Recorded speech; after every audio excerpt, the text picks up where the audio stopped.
Now, sets versus reps with exercise. Now, if I was to give you this exercise to do, RDLs, Romanian deadlift, whatever name you got for it, who cares? If I was to tell you to do this exercise, you want to be looking at this exercise as crazy as you looking at the person doing it. And you're going to ask, okay, I guess that's what it is. What is 3 sets of 12 reps? Now, the reps is the number of times you're doing the exercise. You basically recycling the motion of the exercise, how many times you see it. 12, down, up, 1, down, up, 2, up to the number 12. Now, the sets is pretty much the succession.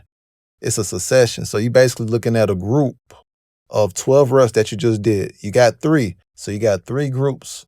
You did the first group, you take your break, move on to the second group. John Paul, checking out. Thank yourself for listening.